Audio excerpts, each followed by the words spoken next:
Okay, so welcome to the deep dive. Today, we're looking at well, something that gets easily confused, right? Uh-huh. That's a good way to put it. This idea of indifference. Yeah, specifically the difference between apathy, that negative kind of indifference, and what we might call a healthy detachment. Exactly. They seem similar on the surface. Very much so. Yeah. And lots of folks, understandably, might think they're basically the same thing. But our goal today is really to, well, pull them apart for you. Clarify the nuance. Right. Because you want to get smart on this quickly without feeling totally overwhelmed. So let's just dive into this material we've got. Sounds good.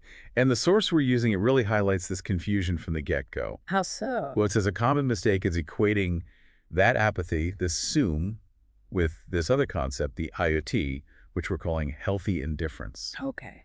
And it stresses they're fundamentally different things, really different experiences. Okay, so let's start with the one people probably recognize more easily, apathy.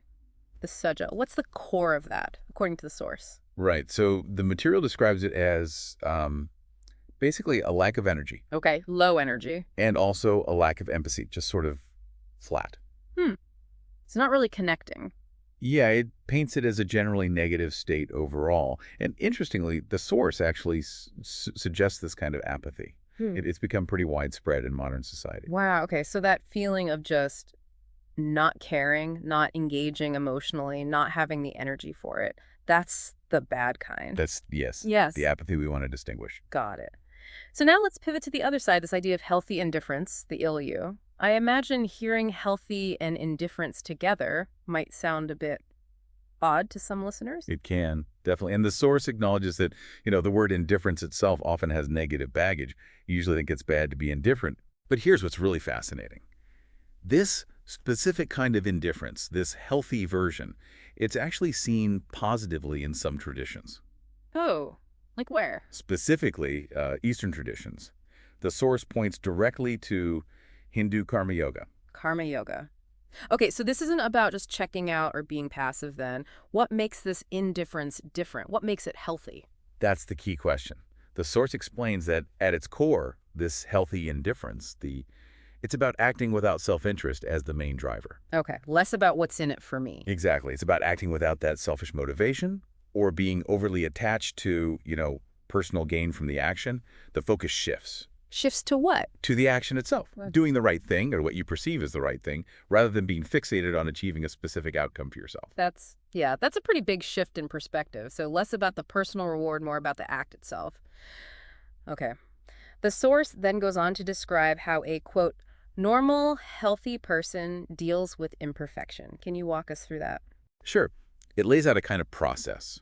First, this healthy person, they actively notice imperfection. They see it in the world, maybe in themselves. They don't ignore it. Okay, so they're engaged, not checked out. Right. Step one is awareness. Mhm. Then second, if they see something they can actually do something about, They act. they act. Yes. But how they act is important. Yeah. The source says they do it calmly, positively. Calmly and positively. Okay. Yep. And with a strong inner conviction. Like they believe in what they're doing. And this is crucial while also accepting that, hey, maybe they're wrong. Maybe their way isn't the only way. Huh. So conviction, but also humility, that sounds like a tricky balance. It is. It requires a certain maturity, I think. Now, here's where the indifference part really clicks in. What happens if, they act, they do their best, but the result isn't what they wanted? Yeah, that's the real test, isn't it? What then? Well, according to the source, this is where the EQ shines. If their actions don't bring about the desired outcome, they don't get super upset, they don't get discouraged or fall apart. So they're indifferent to that specific outcome. In a way, yes. Indifferent in the sense that it doesn't derail them emotionally. They did what they felt was right. It reminds me of that saying, about the rooster crowing, whether the sun rises or not. It just does its thing. That's a great analogy. It captures a similar spirit.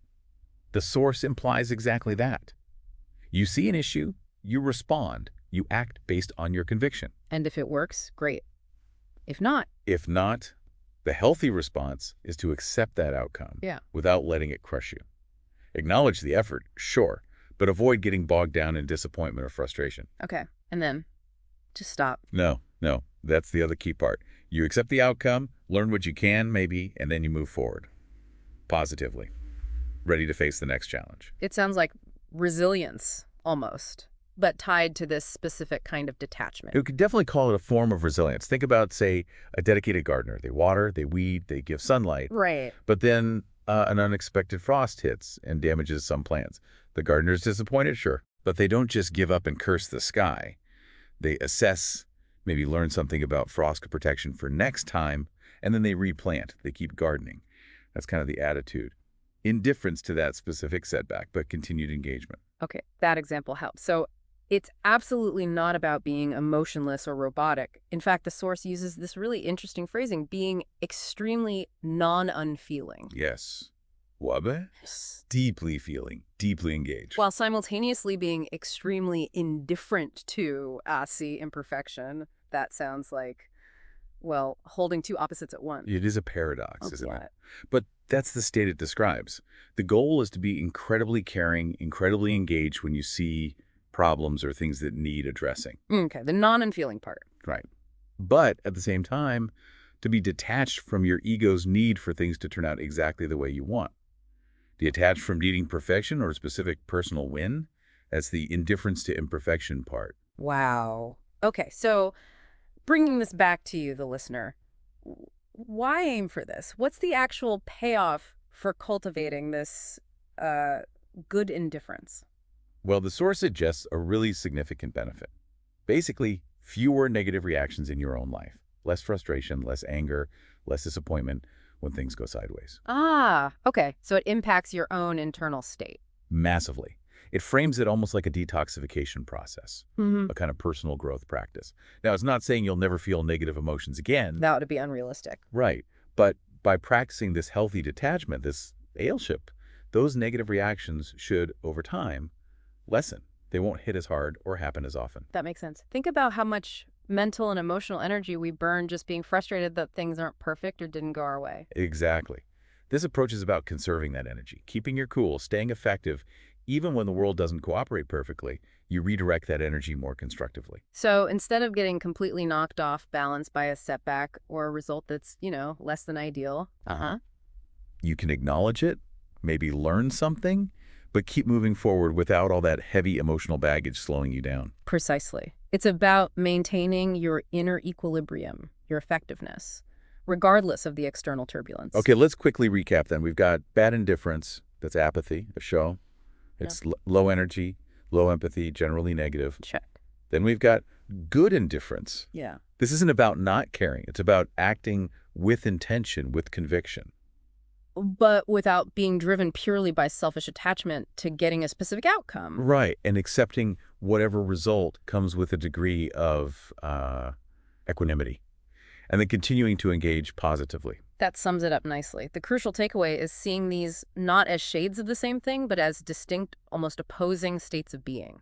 It's definitely a subtle idea, but Yeah. yeah, quite powerful when you unpack it.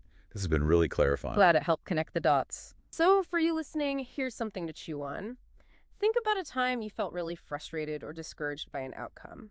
Now imagine approaching that situation with this idea of good indifference. How might that have changed your experience? How might applying it going forward shift your perspective on challenges? Definitely something worth pondering.